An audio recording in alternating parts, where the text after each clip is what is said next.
Welcome to the Teaching Journeys podcast, hosted by Dave Roberts. Humanity possesses a unique skill, the ability to pass knowledge from one generation to the next. This podcast embraces that ability, offering learning opportunities through conversations with extraordinary guests. Dave aims to leave a positive mark on individuals around the world. So before you dive into today's episode, please share this podcast with your network, including friends, family, and colleagues. And please consider leaving a rating or review. Your support makes all the difference. Hi, everyone, and welcome to another episode of the Teaching Journeys podcast. I'm your host, Dave Roberts, and today it is my pleasure to have as my guest Dr. Tasha Golden. Dr. Golden is a touring artist turned behavioral scientist who speaks and consults globally on creativity, well-being, and change. Dr. Golden was the first director of research for the International Arts and Mind Lab at Johns Hopkins School of Medicine. She's adjunct faculty in the University of Florida Center for Arts and Medicine and lead author of Arts on Prescription, a field guide for U.S. communities. Named one of Fierce Pharma's Fierce 50 for her work integrating arts and healthcare, she has published extensively on intersections of arts, behavior, and well-being. Golden's work emerged from her career in the arts. As singer-songwriter for the critically acclaimed band Ellery, she toured internationally with songs in TV and film on ABC, Showtime, Fox, and Netflix.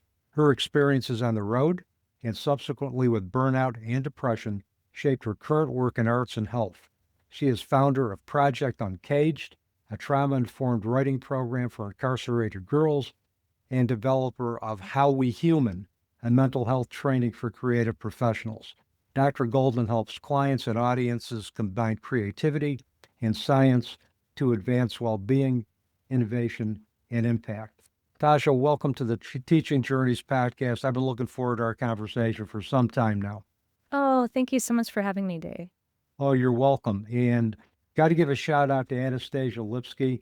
Anastasia is a wonderful podcast agent who takes the time to vet podcast hosts and make sure that she's matching them with the appropriate client. And she also insists that clients listen to the podcast before they commit. So once she went through the process of introducing you to my podcast, you had an opportunity to listen.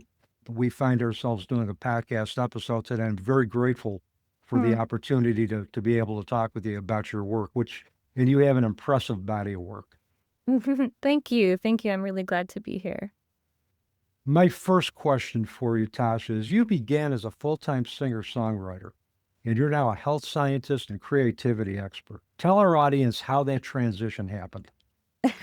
Yeah, that's, I guess, not the typical pipeline, is it, for the singer-songwriter to scientist pipeline, although maybe it's happening more and more. Yeah, this definitely was not the plan. From the time I was a really little girl, I wanted to be a singer-songwriter. I wanted to travel the world and perform music. And I got to do that for many years. Got to work with really amazing musicians, had really beautiful and fulfilling experiences. But a couple of things happened during that time that wound up changing the trajectory of my career and of my life. The first is that I had songs about difficult experiences. Songwriting was always my way to kind of process things that I couldn't talk about or share otherwise. So I had songs about things like my history of depression or my family's history of domestic violence. And everywhere that we went in the world, those were always the songs that people stayed after concerts wanting to talk about. And they would share their own really personal stories with similar types of experiences. And many of them followed up their stories by saying that I'm the first person they had ever told. And that was always such an honor to me. It also made me wonder, like, oh, okay, if I'm the first person that they're telling, that means they haven't told a doctor or a therapist. They haven't even told maybe a partner or a friend. And I knew how important it was to share these things with somebody else and get access to resources. So I was honored by the fact that I was somebody that people could connect with, and then also thinking, oh, okay, what is this gap in what we can share with different kinds of people? What is that gap creating? What kinds of problems is that gap creating? And then maybe more importantly, why is it that music and a song or a music venue makes it possible to speak things that have never been spoken before? That's so interesting, right? Like, so I kind of lived with that curiosity.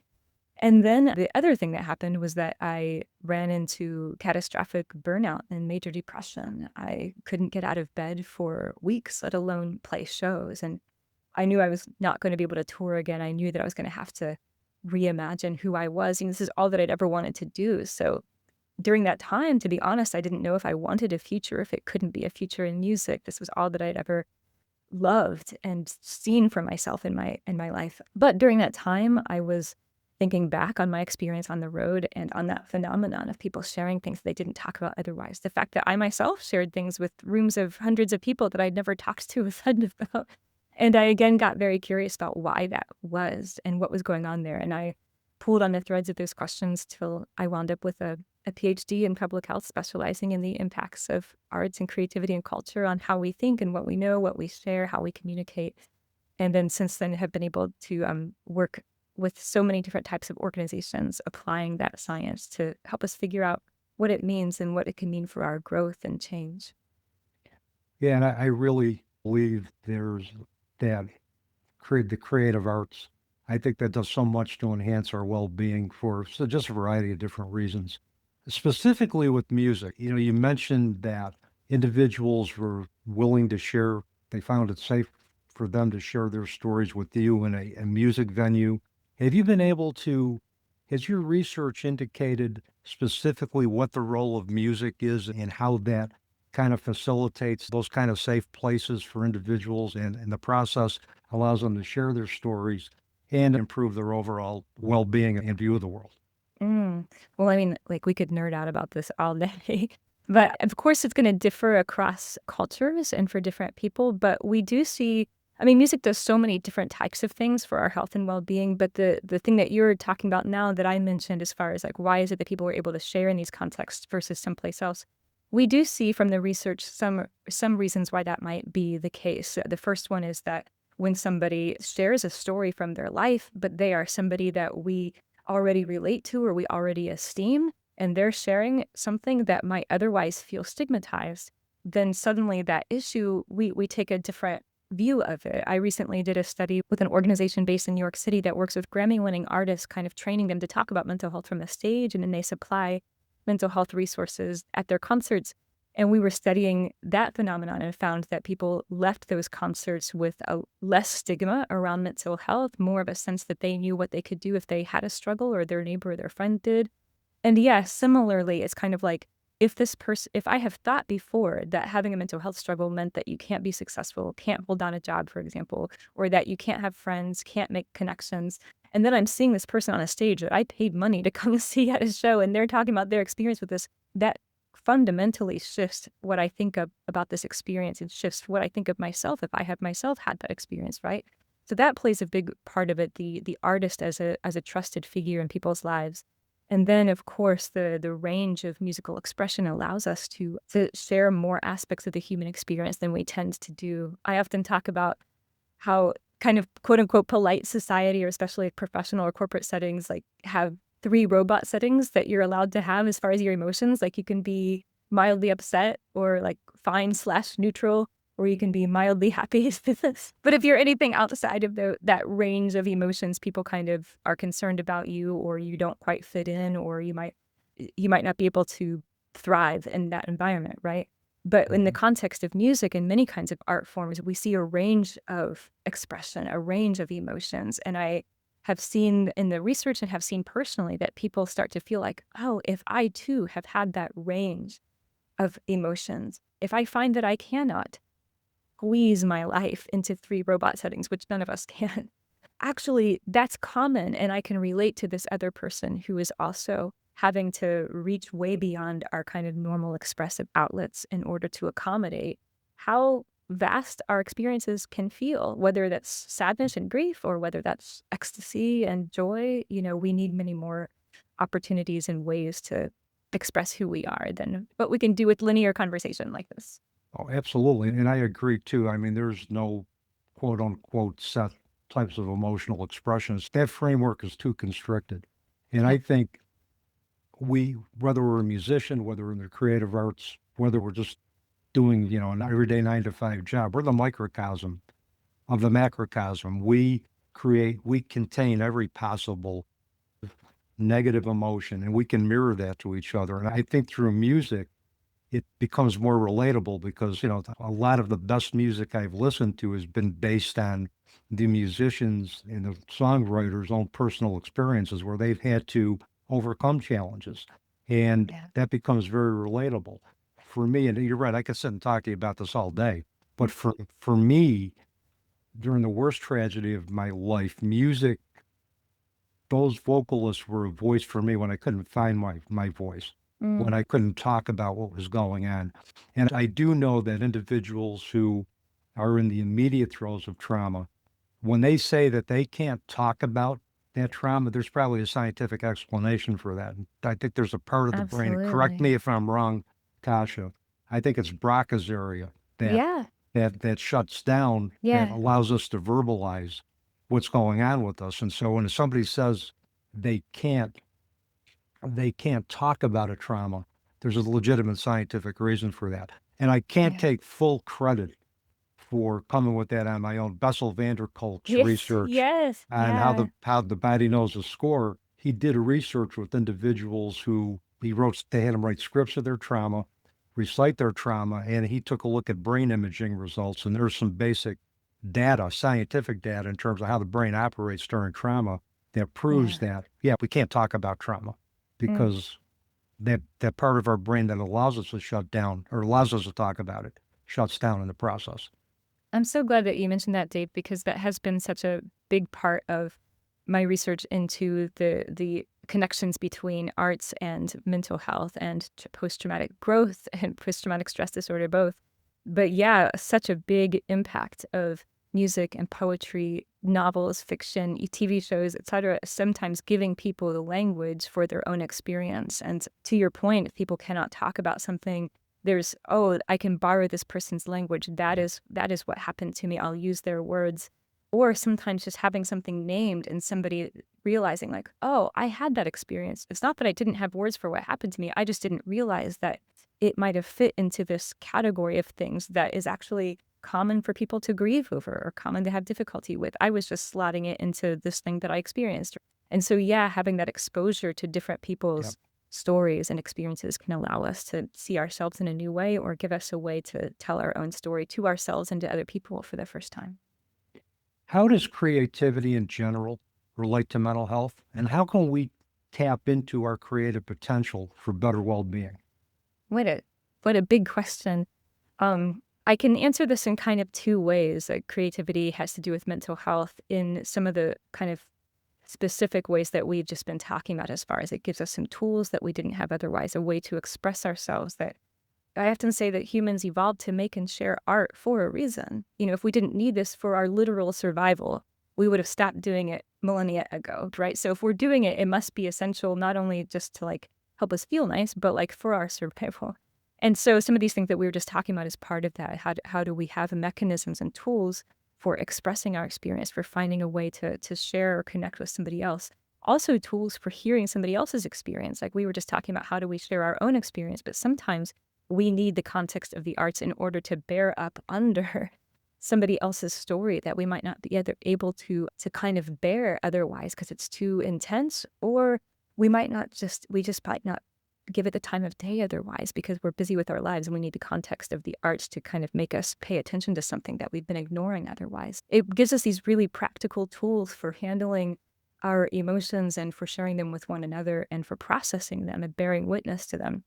And so we have a lot of science around some of the different ways that arts and music can do that, from uses in hospitals to reduce pain after surgery, something as clinical as that, to, of course, people kind of, you might even say, self-medicating with music. When they are feeling sad, they might turn on a sad song to help them cry, or they might turn on an uplifting song to help them feel a little bit better. We know that music can have these impacts on our well-being. And then as a separate category, how does creativity affect our well-being? Something I get excited about talking with people about is allowing us to recognize that however things are in our lives or in the world is not how they must James Baldwin said, the world is before you and you need not take it or leave it as it was when you came in. And that's a fundamentally creative mindset that says, like, what I have received is not what I have to keep. I might not be able to wave a magic wand and just change my life and make it better in an instant, but the sense that life can go someplace from here is not just rooted in like hope or optimism. That's a creative person's stance, is that I can take something that's been handed to me and make something else with it. And I often point out, my training is in public health. So I think about this not only at the individual stage of like an individual person might be able to take what's happened to us and turn it into something else. We see that in post-traumatic growth studies, but also Yes. collectively and as a society that we get to decide together what we're going to expect and demand of our collectives, of our polities, of our politicians and resources and things like that. And we can, if we have a creative mindset, we can recognize that how things are is not how they must be. It's just how they are now. And that's crucial for our well-being. Absolutely. I mean, I think we have to have a sense of self-efficacy. I think we need to be able to realize that we can create the world of our choosing. We can be empowered to do that regardless of what messages we may have gotten growing up that might have counter-indicated that. We need to realize that we are empowered. We have the choice to create the world of our own choosing, and we can leave the world not as we see it, but as in our own likeness. Mm. Yeah, I sometimes when I talk about this, people assume that I'm an optimist, and I still find that funny, even though it's been years now, because I certainly don't think of myself as an optimist. I've had a lifelong struggle with depression, and I don't look out at the world and think like, oh wow, this is going to be a great day. I think that I have this kind of like very literal interpretation and experience with creativity and with science and reality, which is that like I don't think that things can be better because I think they're fated to be better or that's just inevitable. I think that they can be better because they can. And that's why James Baldwin has been such a North Star in my work too, as a civil rights activist and brilliant artist. He also said, we made the world we're living in and we have to make it over. And he was under no naive impression that that was going to be easy or that each individual can just decide to have some kind of like incredibly illustrious life or something like that. He was just saying like, no, this is just fundamental reality that we can choose to do something different. And often that requires collective effort, but it is there before us. And that's just a mindset of creativity that I find to be so essential to my own well-being and to the work that I do. Yeah, and I know your approach is very interdisciplinary. I mean, you've worked across arts, health, business, and more. So basically, how does that whole approach influence your work, and what advice do you have for others that are just looking to break traditional boundaries, but yet may be afraid to do so?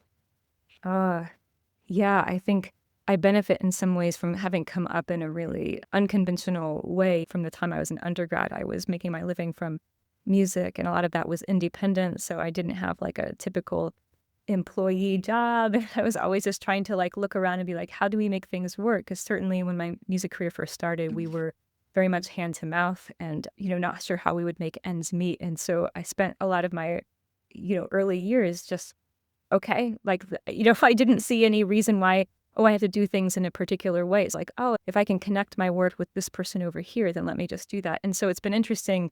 Once I was back in academia for my PhD and et cetera, it's been interesting to see, a lot of these things tend to operate in silos. And for my brain just doesn't, it's just kind of like, if we're about the same goal, then we should get together and work on that. And I think some of this effort across disciplines for anybody out there who's listening, who's like, I do want to kind of break out of silos. I think that begins with just recognizing that these are just made up. These are just made up boundaries between one discipline and another, and being able to zoom out, which is also part of the creative process, but to zoom out enough to say, what is the actual problem here and who else is working on it? They might be calling it different names or using different language around it.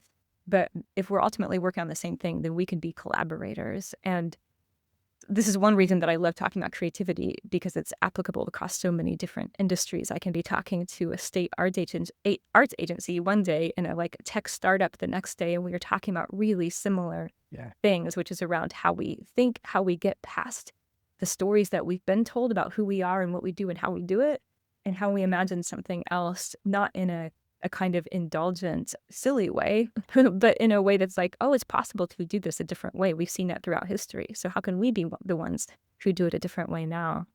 Yeah. And I think you're absolutely on point about collaboration. I think we're better together than we are separately. And I have a former colleague of mine, he's a collage artist, and Oh, he has collaborated with different artists on one specific piece. And again, they'll approach the piece from their own creative perspectives, but yet it comes mm, together in such a beautiful union that probably those minds together probably created a piece that was more impactful than anything at that moment that they could have created separately. And, I used to teach liberal arts courses at the Pratt Munson School of Art in Utica, and I worked with mm, a lot of creative artists, and they had a very hands-on, very multi-dimensional approach. They looked at the world from a very unique lens, not the, as you mentioned, not the way the world is, but the way they envisioned it to be. And they used their creative imagination through their art to be able to express that. And it was just an amazing process for me to watch. Plus, just the depth of their thinking alone, Tasha. In a 500-word reaction paper, I had one student quoting Confucian philosophy. And oh, I've never yeah. had I've never had that anywhere else. But Mm. they their experiences are much different. How they see the world is much different. I think it's great. It has enriched me. I've learned a Oh, lot from them, probably more from them than I think they ever learned from me. mm. That's so lovely to hear. I think what's exciting is taking what we see from creative people, artists, and saying like, oh, what is their brain doing? How are they thinking Yeah. about something, and how can the rest of us take that on? I developed a framework called the creative mindset that kind of Yes. distills this into, three pillars. There's three pillars of the creative mindset. And if you can kind of, I was going to say if you can master them, but you don't have to master them. You can just explore within within each of them. Don't think of it as something you have to master. But if you can explore within these, then you can expand your work so much. The first pillar is a little bit about what we're talking about, like working across silos, but it's called deconstruction. And it's basically the ability to take what exists in the world and kind of break it into its constituent parts so we can look at it in a different way. It's kind of like if somebody hands you a toy castle and it's made of Legos. And if you don't notice that it's made of Legos, you're just like, well, I've got a toy castle. Cool. Maybe I'll like add a moat or put some flags on it or Mhm. something. But what I have is a toy castle. But if you realize that it's made of Legos, then you know that you can take that castle apart and make something totally different. And so part of the creative mindset is being able to look out at the world and not see things in the way that you've been told that they are, but to see the seams in things, to see the Lego bricks that make them up so that you know that you can do something else with them. And the second pillar is imagination. It's kind of like once you've got all those Lego bricks, can you imagine something else that they could be? Or are you Mhm. constantly putting it back together into the toy castle because that's what you know, right? So that's another component of the creative mindset. And the third one, maybe kind of obviously, is action. Once you have imagined a different way that something can be, do you know how to find some action steps that you can take toward it? Because like I said, usually none of us can wave a wand and make something happen. So can we get creative enough not only to imagine what we could do, but to imagine some ways that we could do it, some initial steps that we could take towards something? An artist might work on a mural for weeks, but they have to start with one component, and that could be the sketch of the mural that they're going to do. Or you can back up even further, like the training that they do to learn how to do this, right? Mhm. But the action has to start someplace, and sometimes it takes a creative mindset to just imagine what is the next step that I could take. Yeah, I mean, that three-pronged approach in the creative mindset, the three phases, it basically challenges us to not buy into the limitation that society sometimes says that we have, and we need to look at our Yeah. potential as opposed to limitation. And I know you've written about the creative mindset and psychology today, and you work with a lot of leaders and organization around this. Yeah. And from a organizational business standpoint, why is the creative mindset approach so much needed right now in organizations that you work with? Oh, such a big reason is that we can only find solutions to the problems that we've identified, right? And our solutions are always going to be determined by the way we've defined the problem. And often, a reason that I get to work with the leaders that I get to work with is that often they're coming to me to try to get them to think about something differently or ask them a question they haven't been asked yet. Like they've tried the things that other people have done, but they're still stuck. So they're like, let's work with somebody who's going to make us look at this in a different way. And a lot of times the way that we start with that deconstruction phase is to like, is the problem that you're saying is a problem actually a problem? And in what way is it a problem? Or is the problem something further back or deeper down? And if we looked at what the problem actually is, we might find some completely different solutions or find some different collaborators or find a different place in the organization where this actually needs to be addressed. You're running into walls because you're tackling a problem that you've defined in a certain way. And it's not that your solutions are broken, although they might be, but you're kind of tackling the wrong problem. And so, of course, you're going to run into walls. So that's a big part of it. It's just like, is the thing that you're trying to do actually the thing that's going to get you where you're trying to go? Is this actually the problem? Or is this actually the goal? And can we revisit that and re-see it? So that is applicable across all kinds of organizations, as you can imagine, across all kinds of problems and instances of getting stuck. It's that necessary experience of getting to see your work and your world in a new way. Or even some of my like one-on-one coaching clients is sort of like they're coming to me with like a transition period in their life, right? And it's like, are you leaving what you think you're leaving? And are you aiming for what you think you're aiming for? That's just the crucial initial thing. Can we look at this in a new way? And maybe that'll give us ideas we couldn't have had before. Yeah, sometimes problems aren't problems, but they might be opportunities. That's right. We've been so conditioned to look at everything from kind of a crisis management standpoint where we need to be more proactive, I think collaborative and creative in the process. I think if organizations are going to thrive, if they're going to survive, I know that, and I know you're aware of this in terms of the movement towards heart-centered leadership. And I think a lot of that heart-centeredness can really be a nice foundation for the creative mindset as well, too. Because if you got an open heart, you're going to be open to listening to things that may not be conventional ways of dealing with things, but are going to be the way that things need to be dealt with. And I've always thought conventional wisdom was highly overrated anyway. Yeah, it has its place, especially if we can contextualize it with an orientation toward creativity. Like, oh, this is the received wisdom, so I can give it its due. But the received wisdom isn't all of the wisdom that exists and isn't the wisdom that I have to take with me. Yeah. I want to shift gears for a second because I listened to your interview with Brad Walsh for his Empowerography podcast. And the one comment you made really intrigued me. It's growth is on the other side of the questions we are not asking. Can you elaborate on the meaning and the significance of that statement? Yeah, that's rooted in a lot of my research, but also in a personal story. When I first realized that I couldn't keep touring with music, it had been after months and months of feeling a little bit tired, of feeling kind of like, oh, I'm not sure how we're going to get to the next step or milestone in this work, and kind of shoving those feelings aside because we were also doing things that were very exciting and there's a lot going on, and I had so much ambition and so much hope for where we were headed.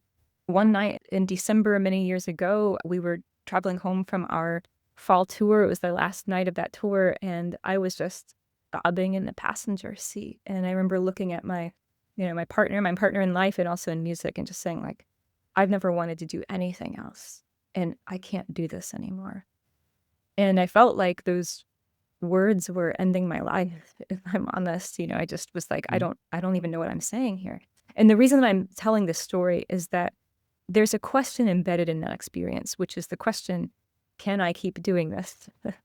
That I was not asking myself for many, many months, long after it became a question that I should have been asking, because I couldn't imagine a world in which the answer would be no. It was like I was not even asking this question because I couldn't.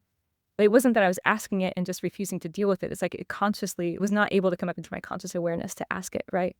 And once I was able to ask it, I had to answer it with a no. And then it was a big crisis, right? I had to change my life. And a lot of work that I do now is kind of like, we don't have to wait for a crisis that annihilates the story we're in right now before we're allowed to wonder if there's another one that we could be telling, whether that's as individuals or as organizations or et cetera.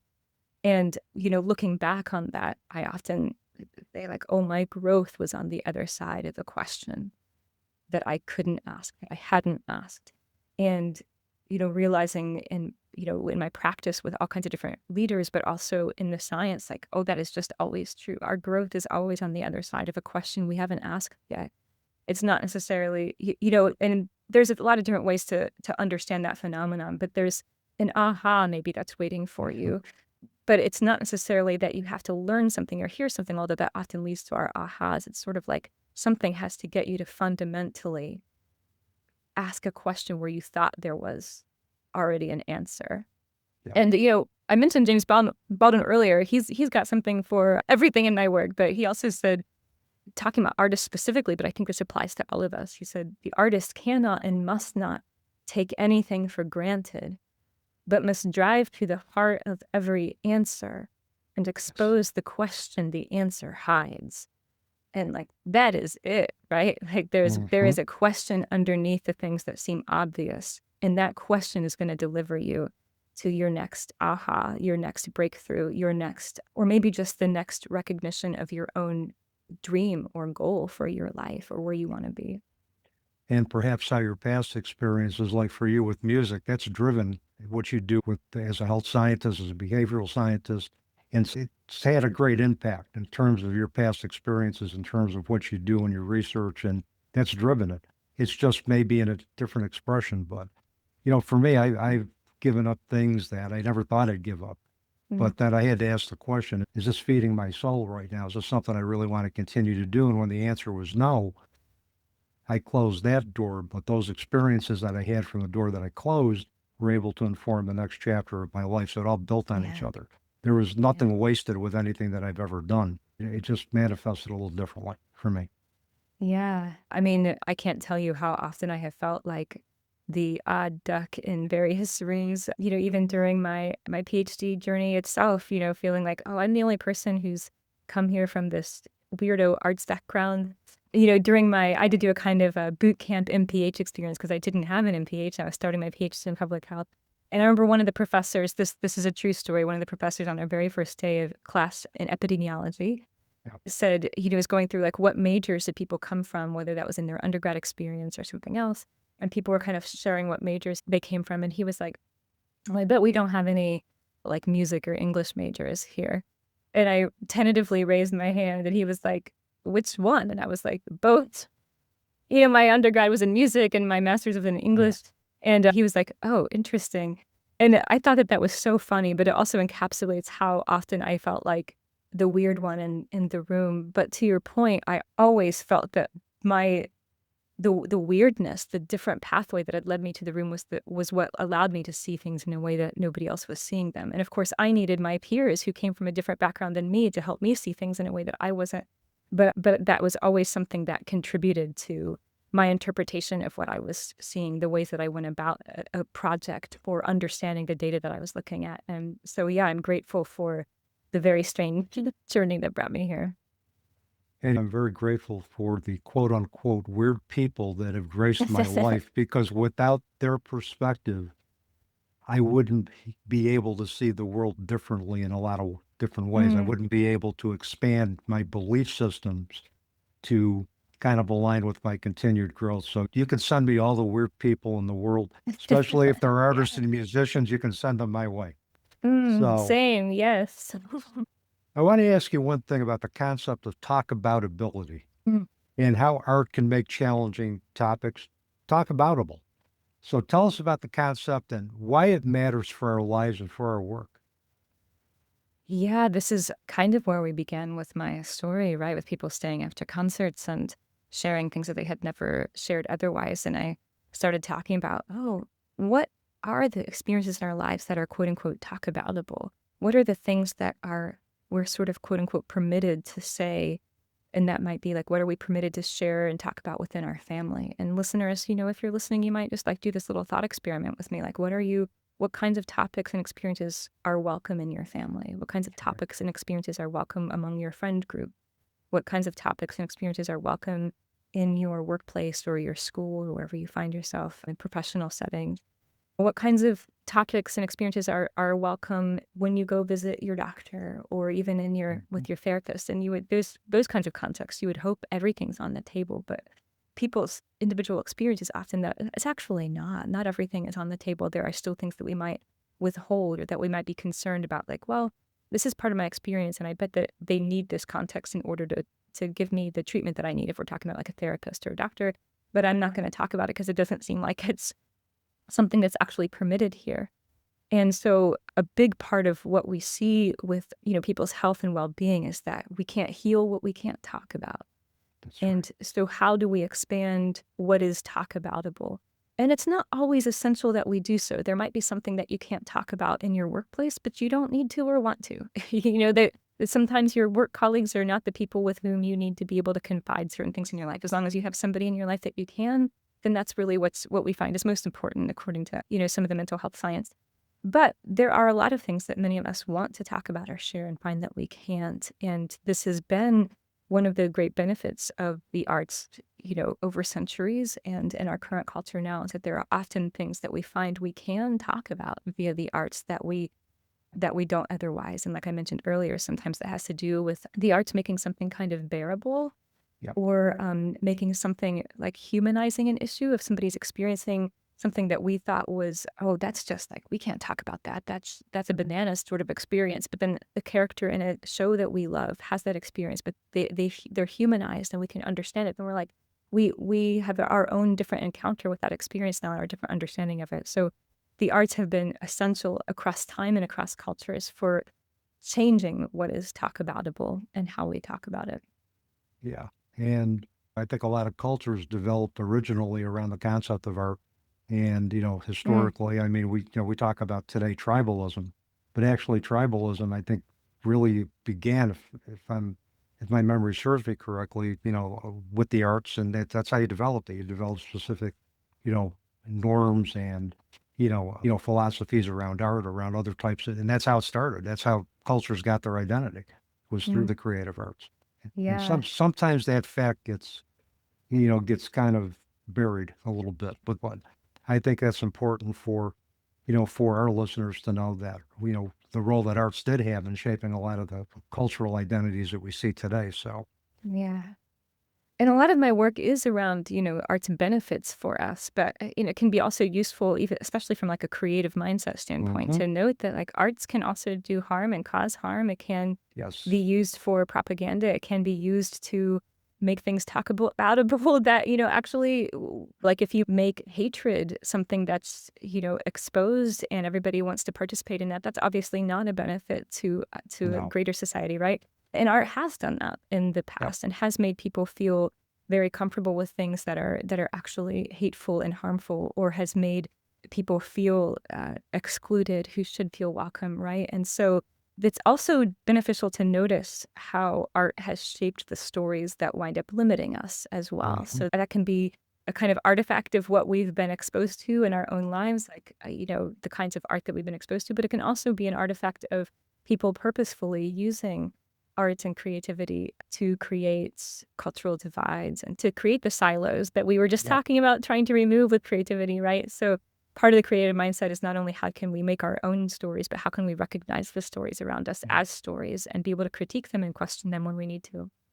absolutely. And art is a great way to facilitate and promote critical thinking, which is in many, many ways, I think, not consistently followed or consistently a part of everyday life in our society, particularly in the polarizing times that we have now. But I want to focus for the last part of the podcast on some of your projects.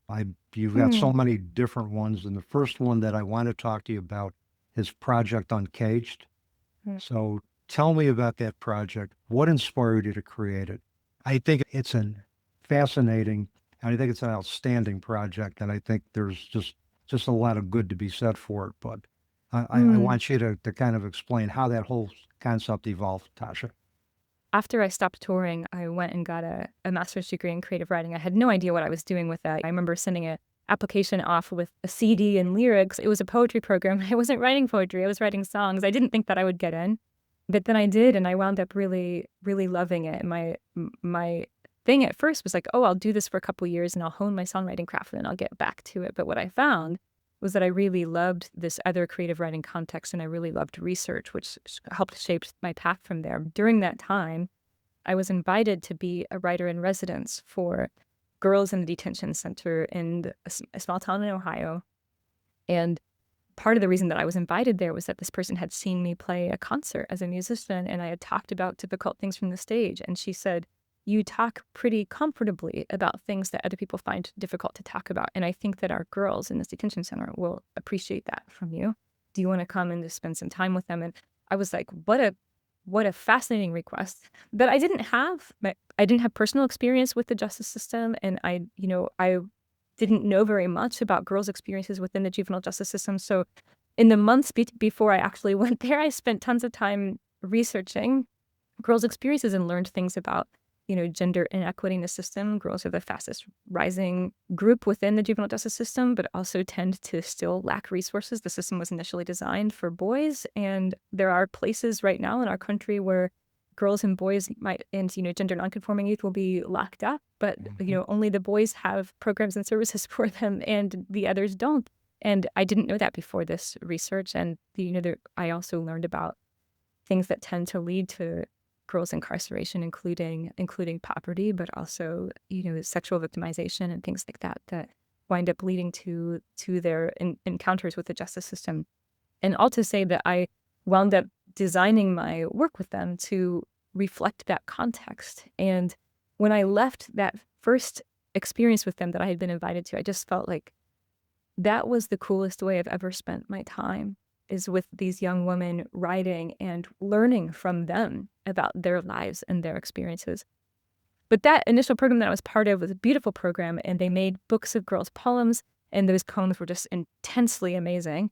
But they just went to the girls themselves and to the funders, and I was imagining, as from my experience as a musician, I was like, oh, these books could go far and wide. I don't mean to, in the sense of selling them, but I just mean that these are things that people will want to read, and how can we get the word out? And so that's a big part of what led me to found my own program, which does a kind of similar thing that I had initially done for that other program, but with an intention to aim for justice reform and to shift resources and opportunities for girls. So not only give them an experience while they're locked up that can maybe help reduce their stress and help them connect with each other, but also change us on the outside, change the opportunities that they have in their neighborhoods, change the policies around their experience while they're, in the justice system, change their opportunities moving forward. So we have published books of girls' poems, and we send them along with policy and advisory briefs to, the mayor's office, city council, state legislators, that kind of say, here are the things that girls are bringing up in their poems, and here's what you could do about them. Do about those issues with your influence and your power and your role. And, I should say in that experience, I saw a really similar thing that I had seen on the road, which is that girls share really different information about their lives in their poems and their songs than they ever share in a survey that's administered to them, or even just in conversations sitting around a table. Those things that they share are often critical for their health and well-being, including things about having an abusive home, or coming out as gay, for example, which has happened in some of the girls' poems, or other things that are just critical to being able to offer them opportunities and resources and care, but that are not emerging otherwise. These things help us to understand the youth population better so that we can serve them better, especially in terms of can they tell us about their experience on their terms instead of just answering questions that we've decided to ask them. That's what creative writing really opens up. Well, it allows their stories to be heard. It gives the public a different perception, and individuals who are incarcerated. We realize that they have experienced problems and, unhealthy dynamics, whether it be in families or just, other parts of their lives that have contributed to where they're at. And that it humanizes that whole process of detention by getting their stories out there. And I think that's very key. Yeah. Very, very key. How We Human. Tell our audience about that program. I understand it's a mental health training for creatives. And so talk a little bit about your work, with that project. Well, thank you for asking about it. At the beginning of the pandemic, I started getting lots of emails from leaders of arts organizations, some of whom I had worked with before, some I didn't, who were saying that they were really having a hard time during these lockdowns, not only having a hard time themselves as artists or teaching artists, but having a hard time with their communities. They didn't know how to support their communities? How can I be there for people who are having a really hard time all around me? And so people were emailing me saying like, Tasha, do you have some kind of like course or training that people can take to learn how to be supportive to their community members when their community members are going through a hard time? I did have something like that because I required my volunteers for Project Uncaged to go through a training like that. So I had developed one just for them, but it's training in mental health and trauma-informed practice, designed specifically at the time for artists and teaching artists who might be working with vulnerable populations, such as youth that are incarcerated. And it was fascinating to me to see like, oh, this is not fascinating in terms of surprising, but like fascinating to see that this is a large need that artists are often have for centuries been healers in their communities and in their groups, but there's often not a way to prepare them for that role. It's kind of expected like, well, you're an artist, you'll know how to handle when people tell you difficult stories, you'll know how to carry the weight of the challenges that you're bearing witness to and helping to articulate in your community. You'll be fine. You're an artist, right? Like it's some kind of magic. And actually, as it turns out, no, artists don't always inherently just know how to respond to those situations, especially how to respond to those situations while also caring for themselves and not taking on too much. So I initially created How We Human as a training to help support artists who are working either within their organization or in their community with people who might be going through a hard time. After that, it shifted into a broader training for anybody who's in a creative career who is curious about how do I do my work and approach my work in such a way that I can be trauma informed, which is just to say, understand that trauma is something that many of the people who are who I'm going to encounter have been through something difficult. How can I increase my awareness of that, and what would it mean as a creative professional to be responsive to that? Not in the sense of here's a list of a whole bunch of things that you now have to do and be aware of, like a checklist or something, but more in this, again, a kind of mindset of like, oh, if we understand and articulate our context in this other way, understanding the kinds of challenges that people are going through, what new ideas does that give us as creative people about what we might want to create, what we might want to offer, how we talk about what we do, and what benefits it can have? So my aim has always been for it to be both informative, but also inspiring more creativity and more opportunities for people who are doing really crucial work in their worlds. Yeah, it sounds like a very impactful program. And I think you mentioned the fact that, a lot of times, I mean, I've talked to some artists who are very energy sensitive, and they take on not only their own problems, but they take on the problems of everybody, and it becomes overwhelming for them. And my belief is, and correct me if I'm wrong, could probably lead to burnout, Tasha. Oh, Like, yeah. and so I think anything we can do to kind of, help them protect their energies and connect through their creativity with others and offer their beautiful gifts to the world, I think is important. So thank you for the work you're doing with that. No, thank The you. last project, and I mean, I think I needed a nap just going through everything that you've done in your life so far. Me too. Yeah, I can imagine if I need a nap, you probably need one too. But Arts on Prescription, where creative activities are prescribed to improve health. Tell us about that, because I find that to be breaking many traditional boundaries. Absolutely. Yes, this is an emerging model of care. And when I bring it up in rooms of people who haven't heard of it, I'm always saying like, oh, Arts on Prescription is exactly what it sounds like. And right now in the US, there are communities and healthcare systems where physicians, clinicians of many kinds, therapists, social workers, school counselors even, can prescribe arts and cultural experiences to their patients or clients or students in order to benefit their health. And this has kind of grown in response to a larger kind of model of care called social prescribing, which is essentially being able to refer people to things outside of clinical care in order to benefit their health, all kinds of things, anything from housing to movement to, nature.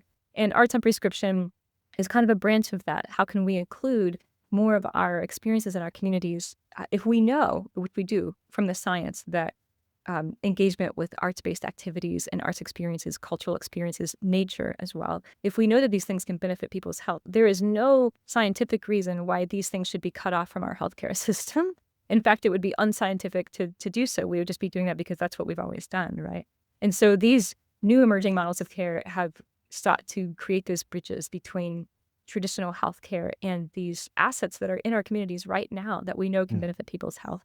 I was glad to lead the study of the first statewide on-prescription model in Massachusetts called Culture RX, and listeners can actually, I'll make sure that I have some resources for your listeners if they want to learn about that specific program, or we have a field guide to arts and prescription that you can read to learn about what the heck is this and how could I start it in my community if you want to.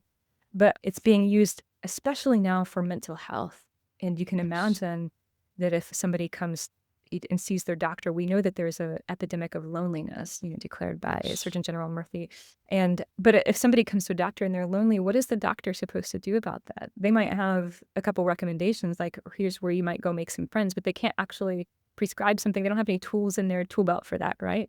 But with arts and prescription, they can literally prescribe somebody an opportunity to go to an activity that interests the person, number one, and where they can meet people with similar interests and similar values and things like that and make friends.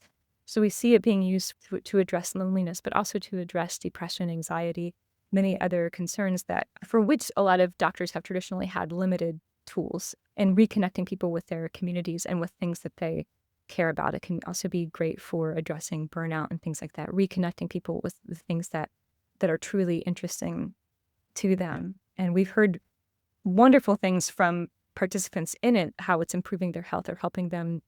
And it does that in a range of ways. It can have immediate symptom relief, but also help people keep up with their health appointments or keep up with their medications. So it's being used in many different types of ways.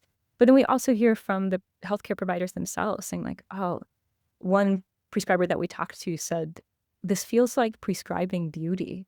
Like this is the coolest thing that I get to do in my time, because I'm telling somebody to stop doing something they love to do or start doing something they don't really want to do. And in this case, I'm literally prescribing them to do something that they love. And with the prescription, these experiences are typically free for people as well. So being covered by grants in some cases, by insurance in some cases as well. So this is a growing model of care in the U.S. You mentioned things like getting out in nature, and I know the research has indicated how being out in nature, how being outside, bringing elements of nature into the workplace can improve overall well-being. So, if we can prescribe activities that are healthy, that have them connect to community, that can improve their well-being, their sense of self-efficacy, and it does it better than medication, why not? Yeah. And it reminds us, what kinds of communities we want to set up for flourishing. There are people who don't have access to experiences in nature, don't have transportation to get there, don't have access to arts and cultural experiences that are meaningful to them. And in many of these models of care, the prescription is what makes that access possible. But it also helps us to step back and be like, oh, if these things are good for people's health, and we know that they are, how can we design our cities and our communities and our systems so that more people live with this around them? So it doesn't have to come to a point of like, I am suffering, here's a help to it. But this is the way that we can choose to design this for our living, for all of us. Absolutely. You've left us with so many good things today. I could probably go on and talk to you for about another 2 hours, but I'm going to ask you a couple more questions. And the first is, if you want to leave our listeners with one ultimate takeaway today, what would that be? Oh, I think that I would have to go back to Baldwin's admonition that the world is before you and you need not take it or leave it as it was when you came in. And I would just add to that not knowing how to change it is not the same thing as the change being impossible. Somebody does know. And it might not be an individual change. It might be something that needs collective effort, but it is possible. And sometimes the biggest barrier is being able to imagine that things can be different. But once we get there, then there's a lot of creativity that ensues. Yeah, absolutely. And I think the hardest step is realizing that, there is something different and we can create that. I think once we break through that barrier, the potential is unlimited for us to leave a lasting impact and to believe that we can make an impact and that we have control over our own reality and we can be empowered to do so. So if individuals want to get in touch with you, retain your services, find out more about your work, or just keep up with all the activities you have going on in your life, what's the best way for them to do that? Oh, thank you for asking. We have made a custom page for listeners of this podcast. And if you go to tashagolden.com/teachingjourneys, we will have links to some of the things that I've mentioned here, so you can grab those free resources and learn about how to work with me as a speaker or advisor. Would love to connect with y'all. And we'll make sure all that your contact information, the links, any other resources that you'd like to provide, they will get in the episode notes before we go live. Tasha, thank you so much for just a wonderful conversation today. It was a pleasure spending time with you, and I hope we can do this again in the future sometime. Oh, thank you so much, Dave. It's been a pleasure talking with you. Thank you. You're welcome. And with that, that's a wrap on another episode of the Teaching Journeys podcast. I'm your host, Dave Roberts, wishing you peace.